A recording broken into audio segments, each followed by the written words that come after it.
I did it again. Anthony for three.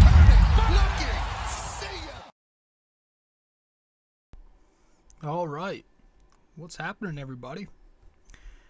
Let me just adjust my camera here. I forgot to set that up. What's happening? I'm your host, RJ Carbone, and you are listening to episode 405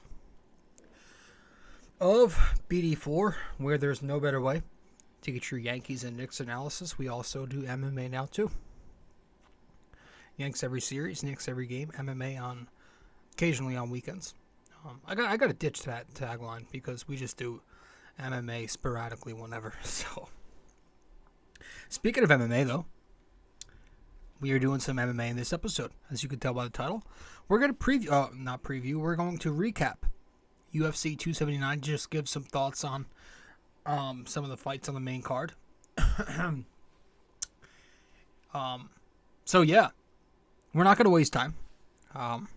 But real quick, before we go further, I do want to real briefly, all right, let you know that if you have not yet subscribed to this podcast, you can find the podcast on many platforms. BD4 is available to watch on YouTube and Spotify, as well as listen on Spotify, Apple Podcasts, and many other listening platforms. Now, if you do find us on Apple Podcasts, be sure to subscribe, follow the show.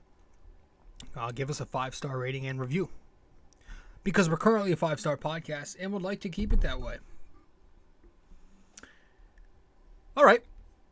And you, of course, know where to follow me on social media. Let's talk about it. It was a good weekend, man.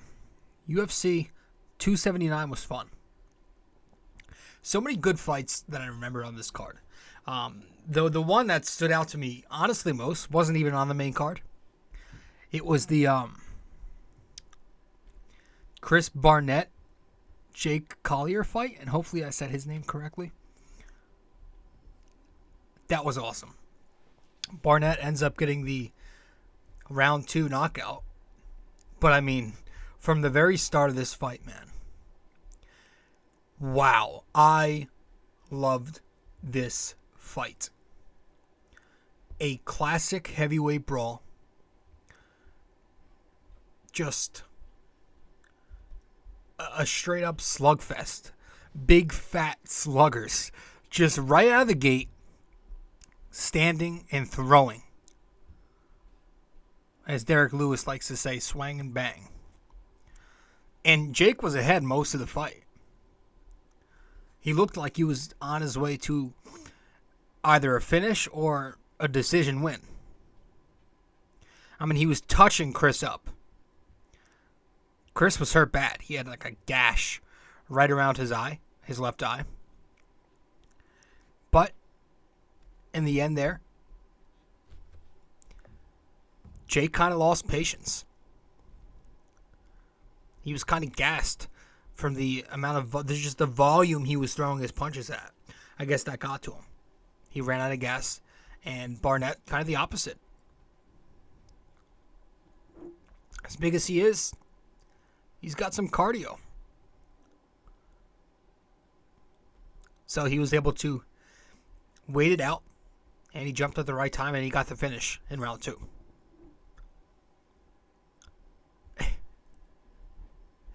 How do you not like Chris Barnett? Gotta tell you, I'd never heard of the guy before this fight. Never. I'm officially a fan. The energy,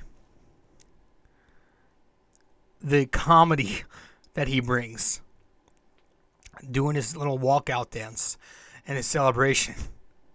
The backflip before that, when he immediately won the fight, where he lands straight on his ass. He's a ball of energy. Literally, ball of energy. I mean, the guy's 5'9", 280 we're talking about. He actually missed weight. At heavyweight, he missed weight. But that was one of my favorite fights of the night. It was just so...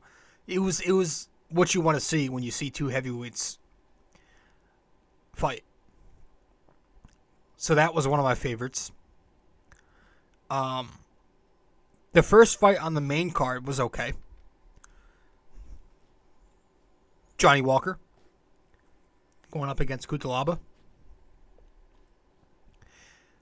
Walker's a guy who's been injured in the past, celebrating and stuff. Didn't stop him from doing the worm after his win. Gets the first round submission. Quick fight.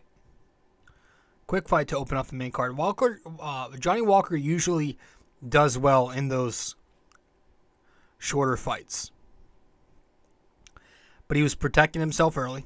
Then he dropped Cutelaba to the ground. He gets his hooks in, applied the chokes, and it was really over from there. But he put on a good performance. He actually won his 4th career performance of the night.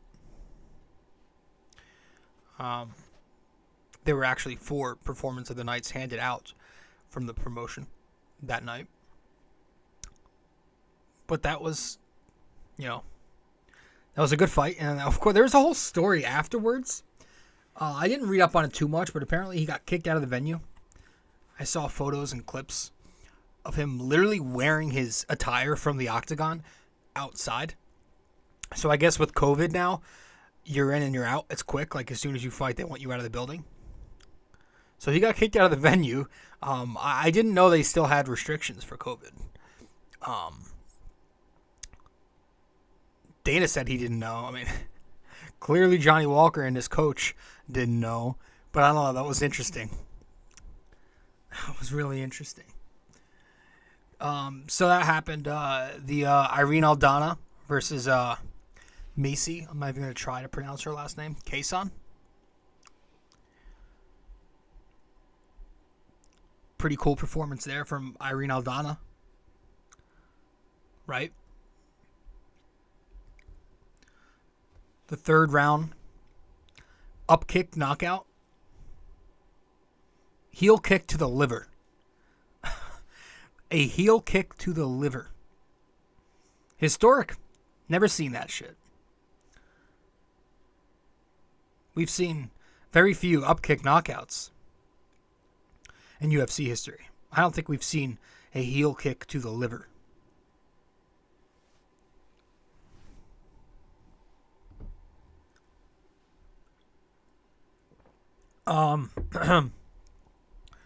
So she won. I mean, she said that she trained for that moment. Irene Aldana said that her camp trained her. They trained those kicks. So she was aiming for the liver. And it paid off. So even more impressive if that wasn't just some fluke. That she trained for it and she executed it. She found a window to use it. Boom. She won performance of the night. She wants the title shot next, so she wants to go after Amanda. And listen, I mean, she's won 4 out of 5. Her last loss came to Holly Holm in 2020. She's actually won 7 of 9 since 2018. She's good, dude. She's a very good fighter. Doesn't get the attention. But, I get it. I wouldn't want to see her fight Amanda. Like, there are other matchups I'd rather see for Nunes. But hey, what do you expect? Like, you have to have that confidence as a fighter. And that's why I've never really overreact and flip out when fighters, or even just pro athletes, like when they say something that's generally perceived as outrageous, I don't really flip out like everybody else likes to. Because anybody who's ever played a sport knows that you need a little ego. You need a little confidence, some arrogance, in order to succeed. You have to have that mentality to a degree. So a fighter, nonetheless, somebody whose job it is to do physical harm to another human being, yeah, no shit. They're going to call out the best. So I get it. But Irene Aldana with the awesome up kick knockout. If you have not seen that, look it up. And then as you got further into the main card, some good fights as well. What's his name? Jingliang. His fight against Rodriguez. Rodriguez won. He took it by split decision. These are 2 pretty decently rounded fighters. And credit to Li Jingliang for the last minute, the whole last minute switch up there, not backing out, despite fighting a dude, 10 pounds heavier than him. I think Lee weighed in at 170. And credit to him for that. And I actually thought he won the fight, honestly. I thought Jingliang won that fight. I'm not going to sit here and say he was robbed, because a close fight and a robbery are two different things. Apparently everybody on the internet, like, every time there's a close fight, they go right to that word. They use the term, he was robbed. There's a difference. There's a difference. Robbery is like when it's obvious. When it's so blatantly obvious. And of course, it's the internet. Nobody takes those rodents seriously. But like, yeah, I did think he took the fight. I thought it was 29-28 at least. I thought he landed the cleaner, harder shots, and it just felt like he had the advantage. But nonetheless, you got to give him credit for stepping in there. And I want to talk about the co-main and the main event, of course. That's why we're here. So let's head to break. And we'll get back in a few minutes and talk about a whole bunch of things. We'll be right back. Stay with us. Hey, fellas. I've noticed that only a small percentage of you who watch BD4 on YouTube are actually subscribed. So if you do enjoy this podcast and want to be alerted every time a new episode drops, consider subscribing and hitting that notification bell. This way, we can help the podcast grow, and you won't miss a single episode of BD4. Alright, so if you guys want to follow me on social media, I'm on Facebook, RJ Carbone, and I'm also on Instagram at Rob J. Carbone. That's Facebook, RJ Carbone, and on Instagram, I'm at Rob J. Carbone.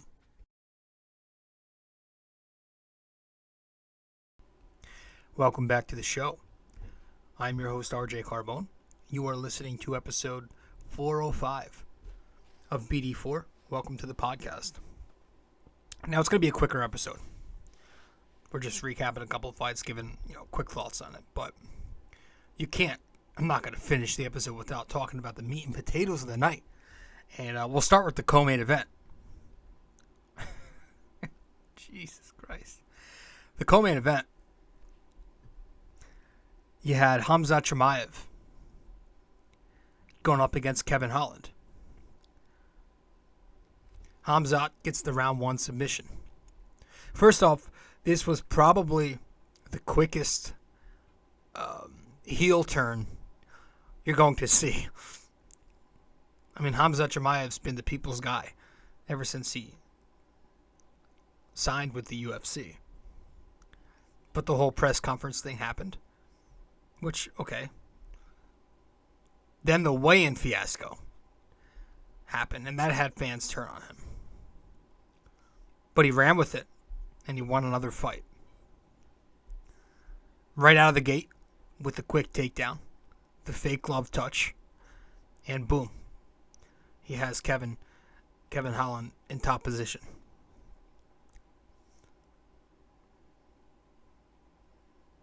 Holland, he's a good fighter, man. Trying to maneuver with lots of moves and different pivots from underneath to create space. But Khamzat's wrestling skill is just too advanced, and he just kept countering and moving and smothering him. Had total ground control. And Khamzat's pace is just insane. And that's a compliment, sure. But at the same time, it's also something to keep an eye on. He's finished his opponents in the first round 4 out of 6 times since coming to the UFC. So his cardio hasn't really been tested a ton yet outside of Gilbert Burns.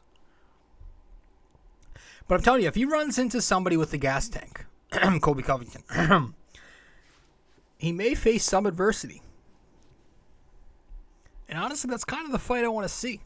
Khamzat take next. I think everybody does. I mean, they're both excellent wrestlers. They can both talk. Could you imagine that press conference? But the difference, Colby has the cardio. And Khamzat's super fast and super aggressive. I think I gave Colby the upper hand on those odds, though, because he's got the cardio to outlast him. And he's a very good wrestler himself. But all it takes is one slip up, and, just like that, you're in another Darcy choke or whatever versus Khamzat. So, his performance was fucking awesome, though. It just happened so quick, right out the gate. I don't think Kevin Holland's gonna be doing any more. I don't think we'll see him do any more glove touches. Just gonna say that. I think it's kind of a cheap move, but you gotta be smart. I will say, going forward, Khamzat Chimaev, maybe you should take some shit more serious.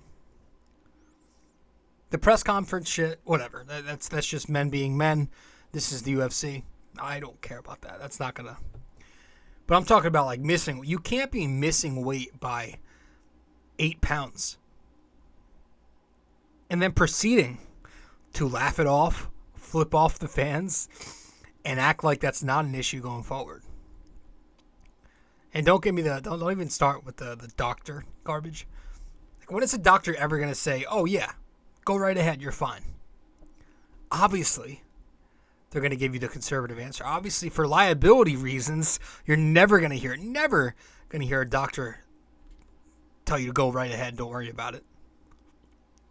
They're going to be cautious with you. Fighters ignore doctors all the fucking time.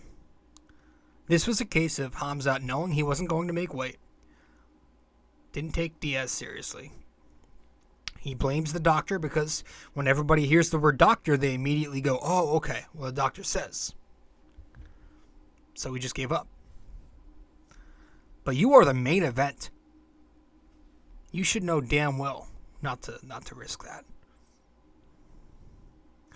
And other fighters can see it as a mockery. The ones who take that shit serious.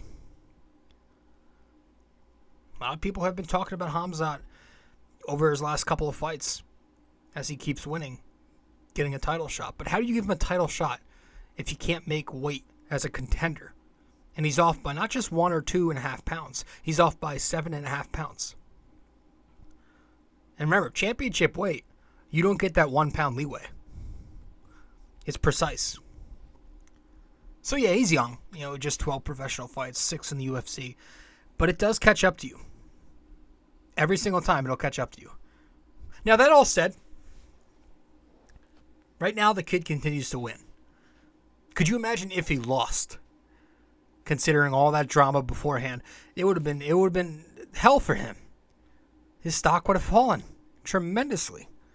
Jesus. Or even just a decision win, not a dominant win. But he did win. And he did win in dominant fashion. And winning is all that matters. And honestly, I kind of get his side. I kind of dig the bad guy role.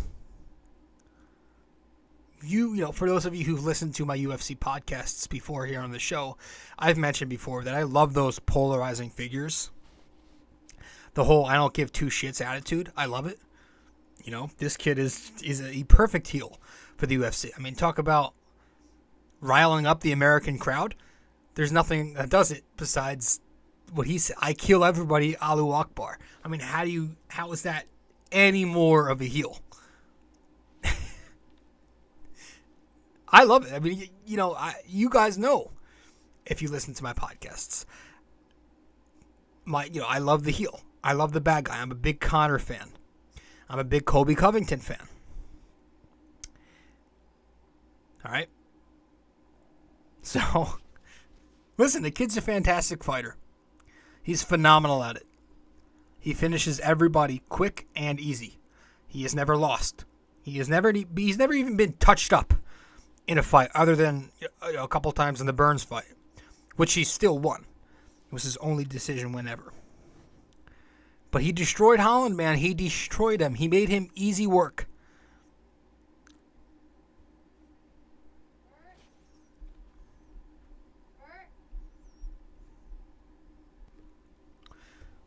I just lost my spot. I had something to do. I had to take care of something for my dog. The dog was barking, and I tell you, that dog is gonna be the death of me. That's for another day.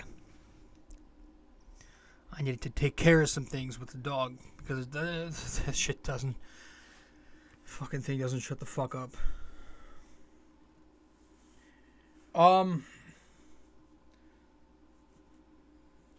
Probably heard my sisters calling my name in the background. Fucking because they can't do the fucking I gotta do everything. I gotta do everything with this dog. Jesus Christ. Where were we? Talking about Khamzat? No, yeah, he made easy work out of Kevin. And again, Kevin Holland's a good fighter. Holland, he did this too. That's impressive. Holland's the guy who has taken down Jacare. But, respect to Kevin Holland for taking on this animal with no camp whatsoever for it. So maybe we see these two rematch sometime in the future again at 170. But I definitely want to see Colby Covington take on Khamzat. And whatever happens in that fight, one of those two stock is going up. Well, I guess I would say, I mean, it would explode more if Khamzat took that. I guess if Colby won that, it wouldn't be too shocking. Because we know Colby's legit. Colby's the guy who's fought with Usman and hung around with him, despite the losses. And he's probably going to get a third crack, so...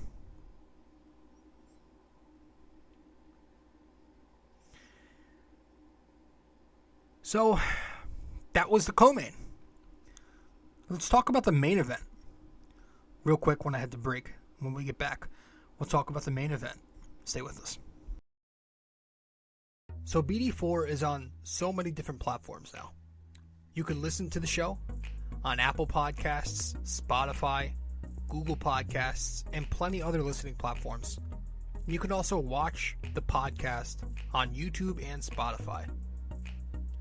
And if you do listen to us on Apple Podcasts, be sure to give us a 5-star rating and review, as we are currently a 5-star podcast and would love to keep it that way. And if you watch the podcast on YouTube, make sure you subscribe to the BD4 YouTube channel. Download, listen, watch, share it, do all of that stuff to help us grow. Studio 69 Productions is a podcast production agency created by Leo Rodriguez to allow content creators to market their podcast. It's an online platform that will market your podcast or any other project that you're working on. Get in touch with Leo Rodriguez from Studio 69 Productions.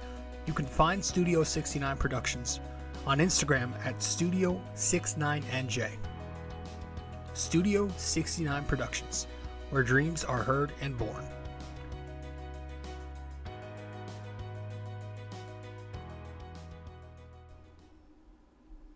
All right. Welcome back to the show. I'm your host, RJ Carbone, and you are listening to episode 405 of BD4. Thanks for tuning in and listening to the podcast, or maybe you're watching the podcast on YouTube or Spotify. The main event.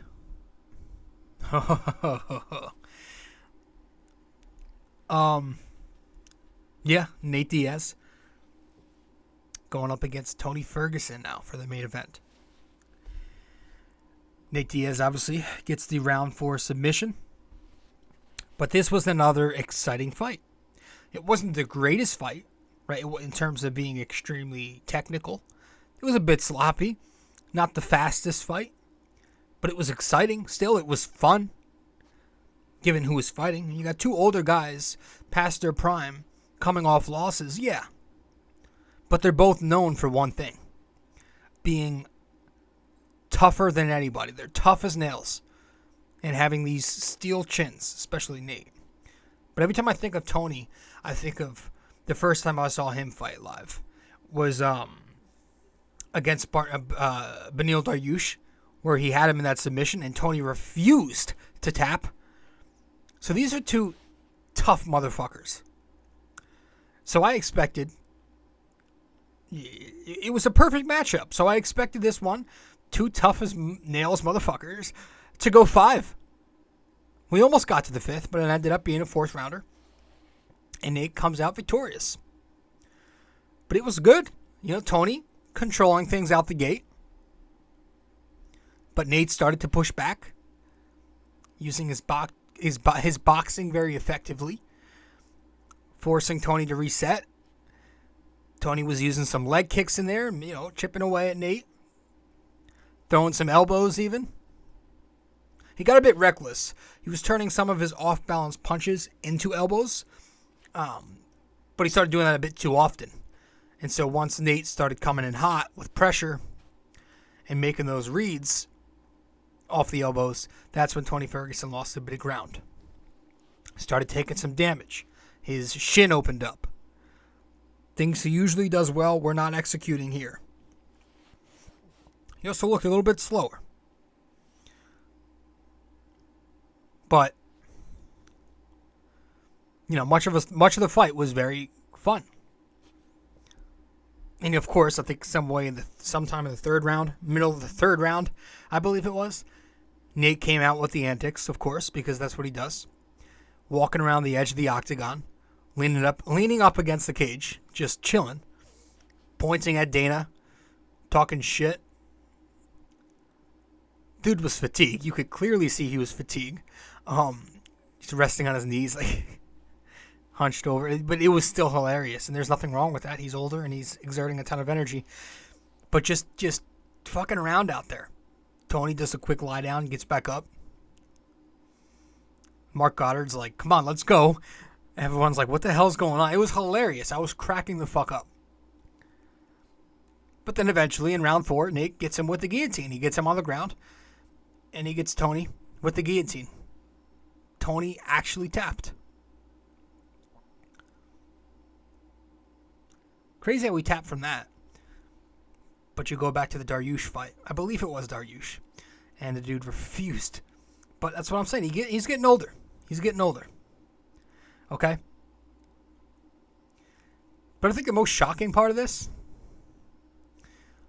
is that Nate Diaz came out of this clean looking. No blood on his face whatsoever. That's different. But good win for Nate. He's now, I think Bisping said, I was listening to his show on YouTube or watching. He said he's 3rd now. 3rd all time in UFC with submissions. So. But I mean, what a perfect way to end this man's career if that's it. If that's it for Nate Diaz, there's no better way to exit the UFC. I almost said my tagline there. I know he says he's got to take time off and come back and win a title. That's, Nate being Nate. But he also hinted at the idea of him, leaving the UFC for a bit to go fight this YouTube fuck, that I won't even mention his name because I don't like giving him attention. Maybe we see Conor, the trilogy. Maybe he fights Conor, but it's in boxing. I don't know. I do know he has his own promotion now, so maybe he goes that route, focuses on that for a bit. And then maybe he comes back and resigns, like he said. Eventually. Which I wouldn't be shocked. But there is respect towards the UFC, towards Dana, Hunter, Lorenzo at the end. Because they've had a rocky relationship. Some ups and downs. But I think it's just the perfect way for Nate Diaz to hang it up, though. I mean, he looked happy. He looked very happy. He was in a good spirit after the fight. The respect that he and both he and Tony showed after. He was smiling in his interview with Rogan at the presser, laughing, mocking Khamzat, calling him a lame pussy. That was the most awesome shot in the world. His interview with Sanko was great, with Olivia. I was watching all that shit. The crowd was just roaring for him. So I think it was impeccable. It was flawless. If this is it, this has got to be the one. It was also my first time seeing a Nate Diaz win, I believe. But I wanted so badly.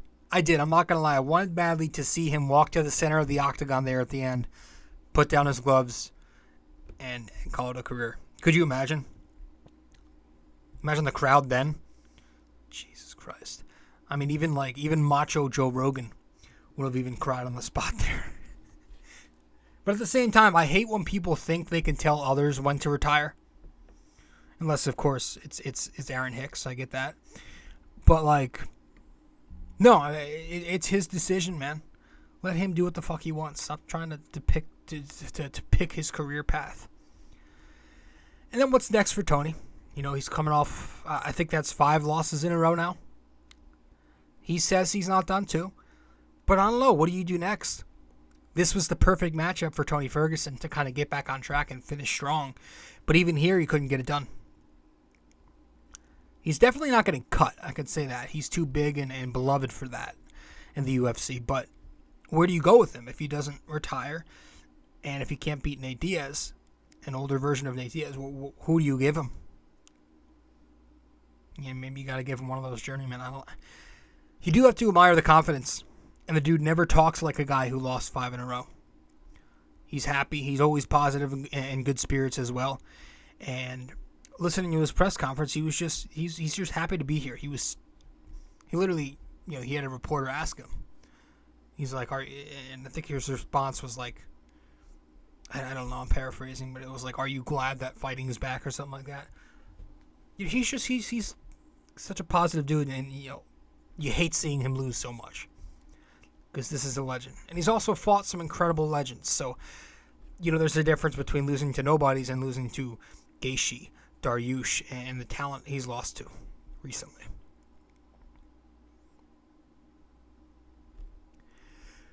But, I don't know. I just feel like at some point losing is losing. And the MMA gods, whether he's fought legends or not, may be hinting something to him here. I just have so much respect for him, though. He's fearless. He is fucking fearless. This is the dude, same guy who just got knocked unfreaking conscious by Chandler. And he came back so quickly. I was surprised to see him fight. Right? There's that famous meme of him looking like a New York hobo getting kicked by Chandler in the face. Didn't matter. He comes back so quick, takes a new opponent 24 hours before his original fight. He's not afraid of anybody or anything. But yeah, man, that's it. How awesome is this sport, man? Seriously. The greatest promotion in the world. I mean, think about it. An already very highly anticipated card has some last-second drama that could have easily been negative drama and destroyed all the hype. The card falls apart, yet somehow the new card that was drawn up ends up being better than what it probably was going to be initially. It actually ended up being one of my favorite cards ever since becoming real into UFC. It's hard to see this card being my favorite, my top favorite, because the very first few pay-per-view events that I saw were the ones when the UFC was coming right back from the COVID lockdown, and they were just allowing fans back into the seats, so the crowd had a little extra juice then. Some of those cards were like Thug Rose, Izzy Adesanya, right? Those were electrifying events because it was fresh off lockdown. But you take some of those away, this might be up there. This might be top 5, maybe top 4, 3. This was not far. I'm just very glad that I was able to witness this. Going to head to one more real brief break, come back, and we'll finish it up with the question of the day and the parlay. We'll talk about RJ's parlay because we had one. Be right back. Stay with us.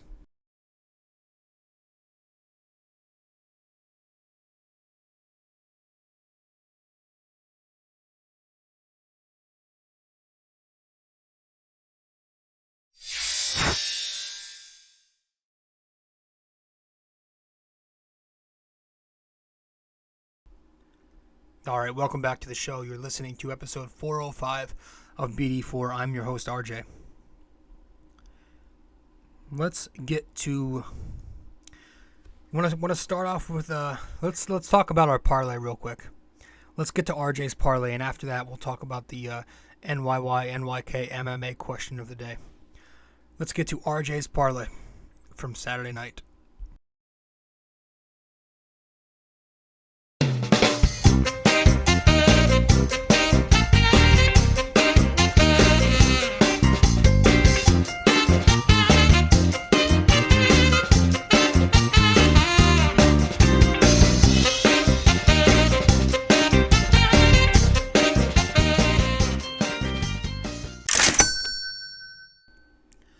All right, welcome back to RJ's Parlay.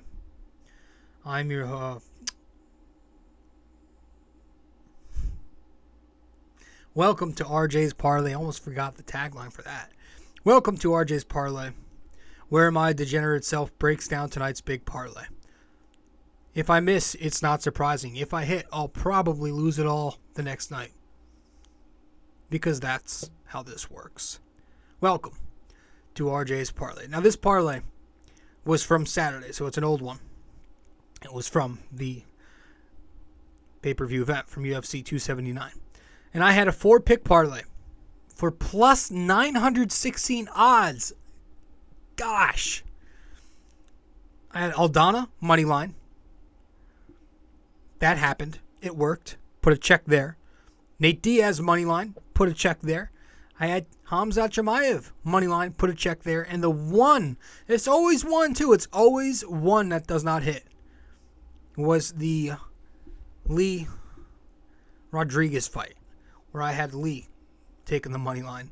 And of course, he probably should have won that. So I could be counting my bucks right now. Plus 916, guys. I'm not going to tell you how much I put down, but plus 916 gives you a decent amount. All right.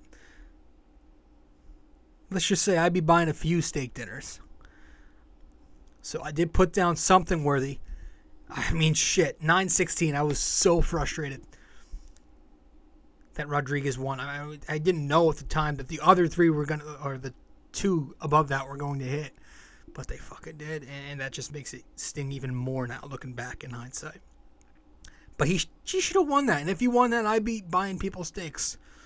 No, I'd be using that money for my own self. I'm not that kind. All right, let's wrap it up with the NYY-NYK-MMA question of the day, and that'll be that. Let's get to it.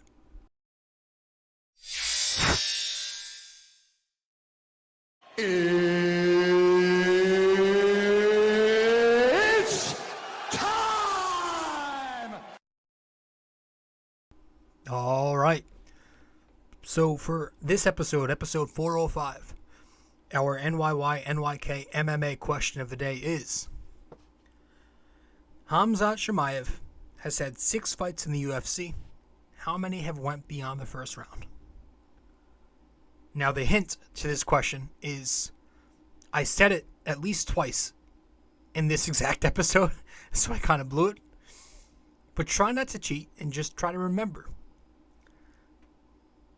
Khamzat Chimaev has had 6 fights in the UFC. How many have went beyond the first round? So let me know the answer wherever you can reach me. If you get it correct, I'll give you a shout out in the next episode. If you get it wrong, but you at least attempt to guess the answer, I'll let you know what the answer is in the next episode.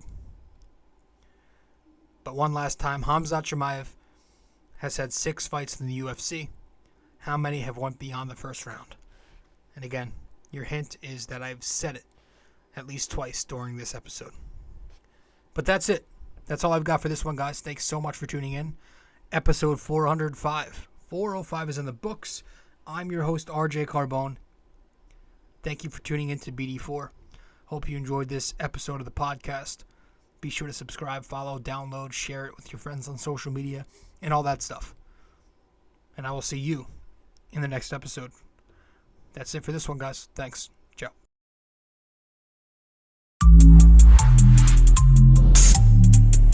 This episode was brought to you by Anchor.